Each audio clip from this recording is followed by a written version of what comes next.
Hello नमस्कार दोस्तों, मैं नितिन वालिया। आज हम लोग प्राचीन भारतीय इतिहास का एक महत्वपूर्ण टॉपिक को डिस्कस करेंगे। 16 महाजनपद। बौद्ध धर्म के टाइम पर भारत के अंदर 16 महाजनपद हुए हैं। उन 16 महाजनपदों का जिक्र भारतीय इतिहास के अंदर हमें मिलता है और उन 16 महाजनपदों की क्या राजधानी रही है, उनकी आज वर्तमान स्थिति क्या है, उनको लेकर हमारे कॉम्पिटिटिव एग्जाम के अंदर बहुत सारे प्रश्न पूछे गए हैं और आने वाले एग्जाम के अंदर भी संभावनाएं इन प्रश्नों की बहुत ज़्यादा है। तो आज की क्लास हमारी बहुत ज़्यादा महत्वपूर्ण रहेगी, जिनमें ये 16 महाजनपद हमने लिखे हुए हैं। उन 16 महाजनपदों की राजधानी उनके सामने मैं अभी आपके सामने लिखूंगा और यहाँ पर ध्यान देंगे हम लोग कि जो 16 महाजनपद है, इन 16 महाजनपदों का जो जिक्र है, इन 16 महाजनपदों का जो वर्णन है, वो वर्णन कहाँ पर मिलता है हमें? एक बौद्ध ग्रंथ हुआ करता था या बौद्ध ग्रंथ है जिसका नाम है अंगुत्तर निकाय। अंगुत्तर निकाय एक बौद्ध ग्रंथ है, इसके अंदर 16 महाजनपदों का जिक्र हमें मिलता है। और नंबर सेकंड अगर हम लोग कहते हैं कि जो जैन ग्रंथ है, वो जैन ग्रंथ कौन सा है जिसमें हमें 16 महाजनपदों का जिक्र मिलता है? उसका नाम है भगवती सूत्र। तो ये एक हमारा एक प्रकार का ग्रंथ है जिसके अंदर 16 महाजनपदों का जिक्र है और बौद्ध ग्रंथ है अंगुत्तर निकाय। तो ये हमने ध्यान रखना है, बड़ा महत्वपूर्ण क्वेश्चन बनता है हमारे एग्जाम के अंदर। अब 16 महाजनपद जो हमारे हैं, उनकी राजधानी किनकी क्या रही है, उनके बारे में हम लोग जानेंगे। जैसे कि सबसे पहले देखूं मैं कि जो हमारी अंगराज्य हुआ करता था, अंगराज्य की राजधानी है चंपा।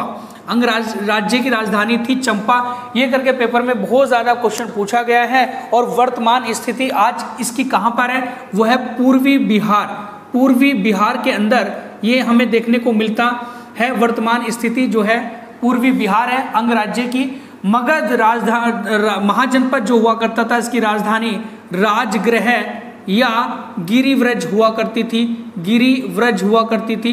ठीक है, तो राजगृह गिरिव्रज जो राजधानी हुआ करती थी वो मगध की थी। और वर्तमान स्थिति इसकी क्या है? बिहार। वर्तमान स्थिति इसकी बिहार है। काशी की राजधानी वाराणसी हुआ करती थी। वाराणसी राजधानी किसकी होती थी? वाराणसी राजधानी थी काशी की। और काशी वर्तमान में आज उत्तर प्रदेश में पड़ता ही है। कौशल की राजधानी जो पूछी जाती है एग्जाम में, तो वो कौन सी थी? वो थी श्रावस्ती। और श्रावस्ती आज हमारा उत्तर प्रदेश के अंदर आता ही है, तो ये भी उत्तर प्रदेश का भाग था, वाराणसी। वज्जी संघ की राजधानी पूछी जाती है एग्जाम में, तो वैशाली जो आज वर्तमान में बिहार के अंदर है वैशाली। तो ये हमारा किसकी राजधानी होती थी? वज्जी संघ की राजधानी होती थी। मल्ल गणराज्य की राजधानी होती थी कुशीनारा जो राजधानी होती थी वो होती थी हमारे मल्ल गणराज्य की। जो आज वल्ल गणराज्य की जो राजधानी कुशीनारा है, वो पूर्वी उत्तर प्रदेश के अंदर आता है। कुशीनारा या कुशीनगर। चेदी की जो राजधानी होती थी, क्वेश्चन पूछा जाता है एग्जाम में, शक्तिमती या शोधिमती।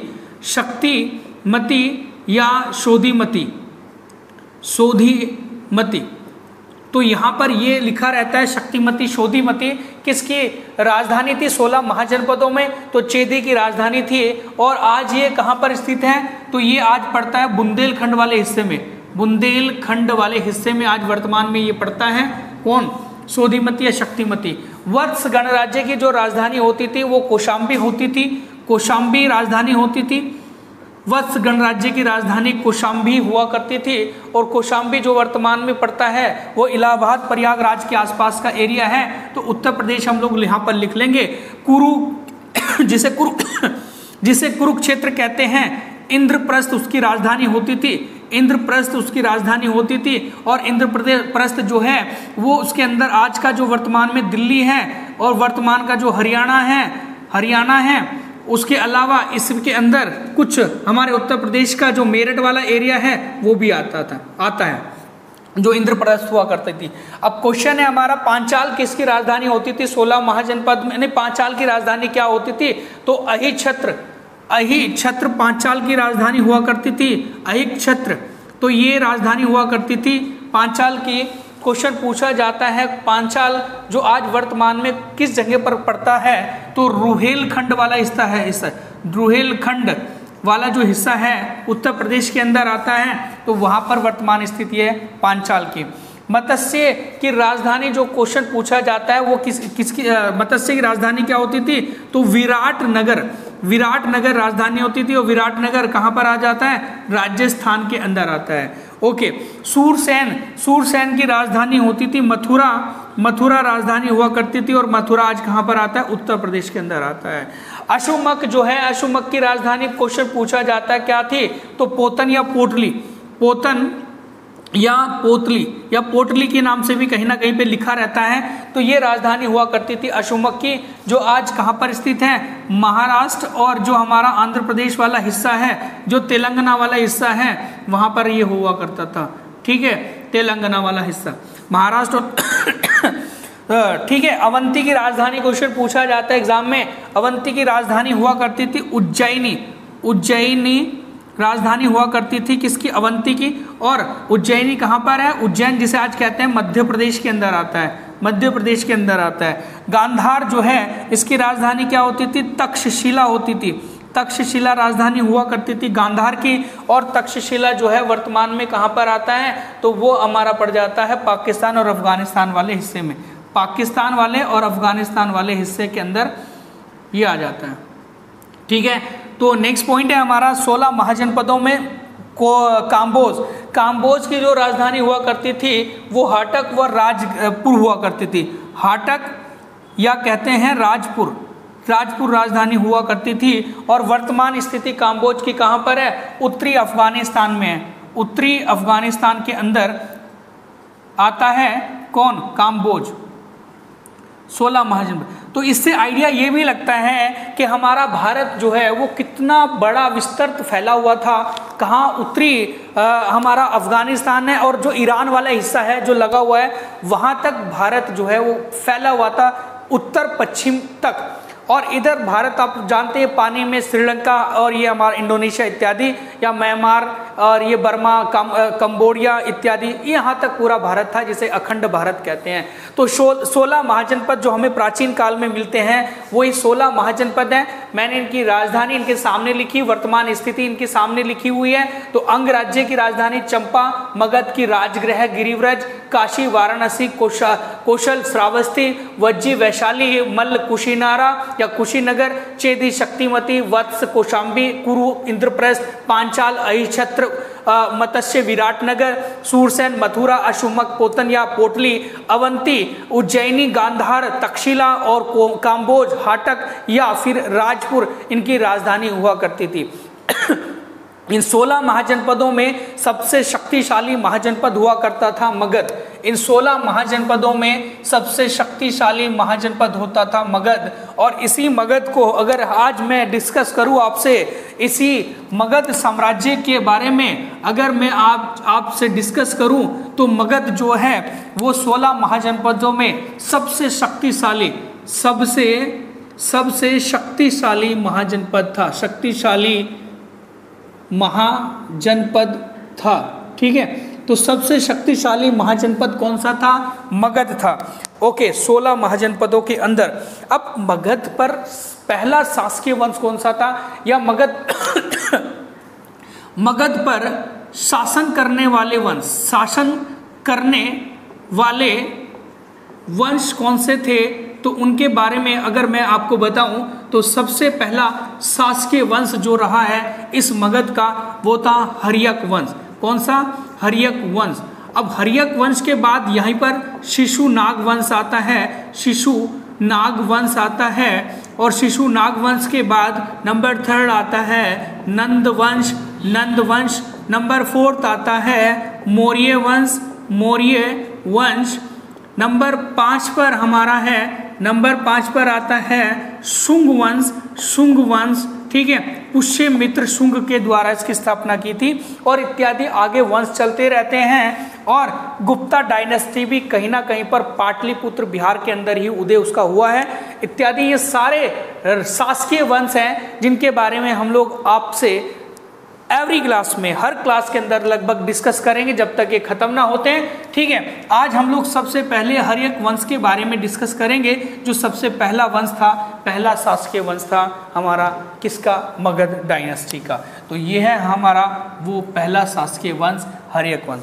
तो हम लोग क्वेश्चन इससे कैसे बनते हैं, तो क्वेश्चन बनते हैं इसके संस्थापक कौन थे। तो इसके संस्थापक कौन थे, बिंबिसार। बिंबिसार कौन थे, संस्थापक थे किसके, हर्यक डायनेस्टी के। और बिंबिसार जो हैं, बिंबिसार जो जब गद्दी पर बैठे थे तो इनका टाइम पीरियड 544 से लेकर 594 तक रहा है। 544 से लेकर 492 ईस्वी तक रहा है, 492 ईसा पूर्व तक रहा है। देखो ये बहुत टाइम पहले हैं। ठीक है, ईसा मसीह के जन्म से भी पहले के राजवंश हैं जिनके बारे में प्राचीन इतिहास से हमारे पेपर में प्रश्न पूछे जाते हैं। बिंबिसार की यदि मैं बात करूं, इनकी अगर मैं बात करूं तो बिंबिसार जो हैं, इसने अपने साम्राज्य को बढ़ाने के लिए वैवाहिक संबंध बनाए या इसने मैत्रीपूर्ण संबंध बनाए। कहने का मतलब यह है कि भारत का ऐसा कौन सा राजा था प्राचीन इतिहास के अंदर जिसने अपने साम्राज्य का विस्तार करने के लिए, फैलाव करने के लिए वैवाहिक संबंधों पर बल दिया। एक बड़े बड़े रानी महारानी से शादी करी और उसके बाद उनसे संपत्ति दहेज में ली या कोई साम्राज्य या कोई भूमि दहेज में ली। अब मैं लिखूं, पहला विवाह जो इनका हुआ तो वो हुआ महाकोशला से। अब ये महाकोशला कहाँ से थी, कौशल नरेश परसेनजीत की बहन थी। ये कौन थी, कौशल राजा परसेनजीत की क्या थी, बहन थी, परसेनजीत की बहन थी। तो पहला विवाह तो इनका ये था जो इसने वैवाहिक संबंधों पर बल दिया। नंबर सेकंड अगर मैं बात करूं, दूसरा विवाह जो इसने किया था वो कौन सा था, तो वो किया इसने दूसरा विवाह जो किया था वो किया था राजा चेटक की पुत्री चेलेना से किया। किससे किया, चेलेना से इसने दूसरा विवाह किया। क्वेश्चन पूछा जाता है एग्जाम में, क्वेश्चन ये पूछा जाता है कि तीसरा विवाह इसने किससे किया था, तो तीसरा विवाह जो किया था वो किया मध्य देश की राजकुमारी, मध्य देश जिसे आज पंजाब कहते हैं, तो उस समय मध्य देश था। मध्य देश की राजकुमारी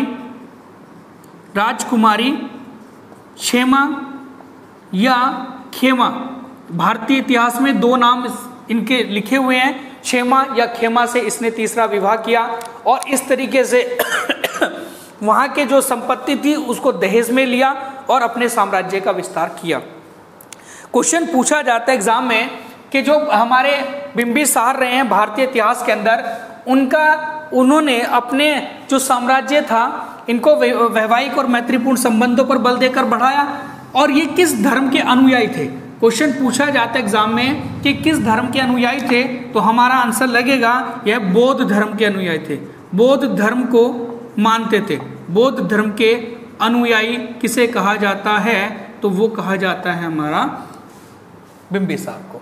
बिंबिसार का जो एक वैद्य था, बिंबिसार का राजवैद्य राजवैद्य जो था जीवक, कौन था, जीवक। तो क्वेश्चन पूछा जाता है कि राजवैद्य जीवक को इन्होंने किसकी सेवा के लिए भेजा था, तो वो था महात्मा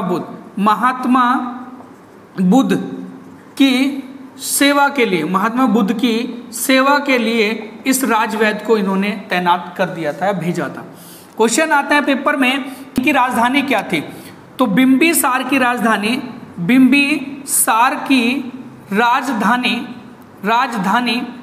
राजगृह थी। तो इसका मतलब क्या है कि जो मगध साम्राज्य था इसका पहला शासकीय वंश जिसकी राजधानी इसने पहले गिरिव्रज हुआ करती थी और गिरिव्रज के स्थान पर बिंबिसार ने इसकी राजधानी को राजगृह कर दिया था, राजाओं का गृह कर दिया था। ठीक है, यहां तक हमने डिस्कस किया है बिंबिसार के बारे में। एक प्रश्न पूछा जाता है एग्जाम में कि बिंबिसार का पुत्र कौन था जिसने इसकी हत्या की थी। तो बिंबिसार की हत्या इसके पुत्र ने की थी, और उस पुत्र का नाम था अजात शत्रु। क्या था? अजात शत्रु ने इसकी हत्या की थी, और अजात शत्रु फिर उसके बाद गद्दी पर बैठा था। अजात शत्रु गद्दी पर बैठा था। तो हम लोग बात करें आपसे नेक्स्ट एक जो शासक रहा है वो था अजात शत्रु, जिनके बारे में भी प्राचीन इतिहास से संबंधित प्रश्न पूछे जाते हैं। तो ये बिंबिसार है। बिंबिसार का जो पुत्र था उस पुत्र का नाम था अजात शत्रु। अजात शत्रु का जो टाइम पीरियड रहा है, वो जो समय रहा है वो क्या था? तो ये था हमारा 492 से स्टार्ट हुआ और 461 ईसा पूर्व तक रहा है। 461 ईसा पूर्व तक रहा है अजात शत्रु का समय। ठीक है, तो ये पीछे की ओर चल रहा है, ईसा पूर्व है, ये सभी को पता है कि पीछे की ओर इसकी गिनती होती है, काउंटिंग होती है। अजात शत्रु जो है मगध का राजा बनने से पहले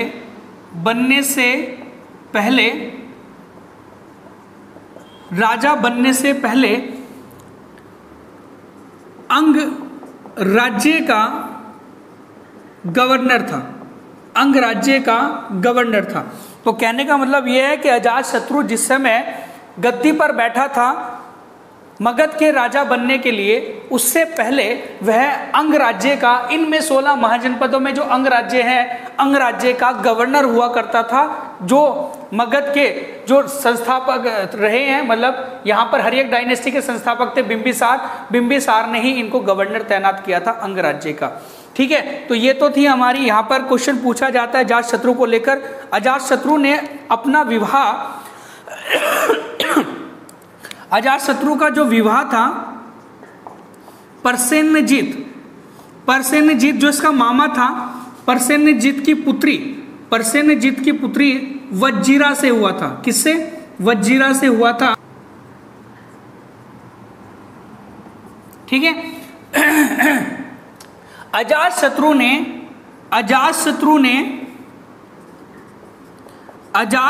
ने पाटलिपुत्र की नींव रखी थी। पाटलिपुत्र की नींव किसने रखी थी? तो अजात शत्रु ने रखी थी। ठीक है, लेकिन पाटलिपुत्र को पहली बार राजधानी किसने बनाया? इसके लड़के ने बनाया, मतलब उदयन ने बनाया। तो अजात शत्रु ने तो पाटलिपुत्र की नींव रखी थी। अजात शत्रु के टाइम पर, अजात शत्रु के समय पहली बौद्ध संगति हुई थी, फर्स्ट बुद्ध काउंसिल हुई थी। पहली बौद्ध संगति जो हुई थी वो किसके टाइम पीरियड में हुई थी? पहली बौद्ध संगति हुई थी किसके समय में हुई थी? तो अजात शत्रु के टाइम में हुई थी। कब हुई थी? तो ये हुई थी हमारी 483 ईसा पूर्व में, 483 बीसी के अंदर पहली बौद्ध संगति हुई थी। कहाँ पर हुई थी? राजगृह में हुई थी। और उसके अध्यक्ष कौन थे? तो अध्यक्ष बनाए गए थे महाकश्यप। ठीक है, ये अध्यक्ष बनाए गए थे पहली बौद्ध संगति के। कहाँ पर हुई थी? राजगृह में हुई थी। किसके टाइम पीरियड में? अजात शत्रु के टाइम में, 483 ईसा पूर्व के अंदर हुई थी। अब अजात शत्रु जो था वो किसका अनुयायी था? अजात शत्रु जैन धर्म का अनुयायी था। मतलब ये है कि इनके फादर जो थे, पिता बिंबिसार, वो बौद्ध धर्म को मानते थे, लेकिन ये किसको मानता था? जैन धर्म का अनुयायी रहा था। ठीक है जी, तो अजात शत्रु का क्वेश्चन पूछे जाते एग्जाम में, वो चीजें हमने डिस्कस करी आपसे। अब क्वेश्चन हमारा पूछा जाता है अजात शत्रु की हत्या किसने की थी? तो अजात शत्रु की हत्या इसके पुत्र ने की थी। अजात शत्रु की हत्या उसके पुत्र उदयन ने की थी।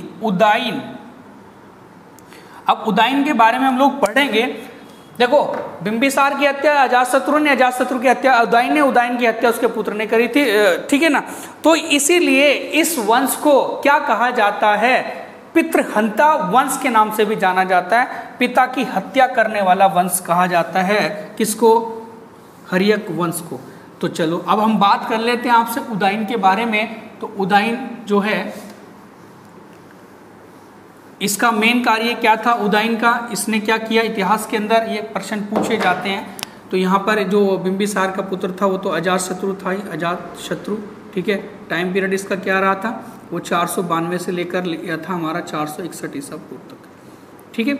अब इसका जो पुत्र था, अजातशत्रु का पुत्र था उदयन। उदयन उदयन का जो समय रहा है वो रहा है 461 ईसा पूर्व से लेकर 445 ईसा पूर्व तक, ठीक है। ये जो टाइम पीरियड था उदयन का था। और उदयन ने क्या करा था, पहली बार पाटलिपुत्र को राजधानी बनाने वाला शासक उदयन था।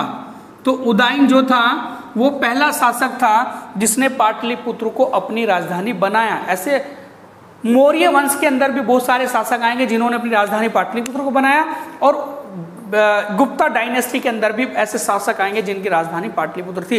लेकिन पाटलिपुत्र को पहली बार राजधानी बनाने वाला व्यक्ति कौन था, उदयन था, ठीक है। ओके, तो इस तरीके से जो प्रश्न पूछा जाता है एग्जाम में कि उदयन की हत्या किसने करी थी, उदयन की हत्या इसके बच्चे ने, इसके लड़के ने कर ली थी, ठीक है। तो क्वेश्चन ये आ जाता है कि पितृहंता वंश के नाम से किसे जाना जाता है। तो हर्यक वंश को पितृहंता वंश कहा जाता है, ठीक है। ये 3 शासक ही इसके अंदर महत्वपूर्ण रहे हैं हर्यक वंश के अंदर, जो हमारे वनडे एग्जाम के लिए बहुत ज़्यादा ज़रूरी हैं। तो ये थी आज की क्लास। आगे हम लोग रेगुलर रखेंगे इतिहास की, प्राचीन इतिहास की क्लासेस को।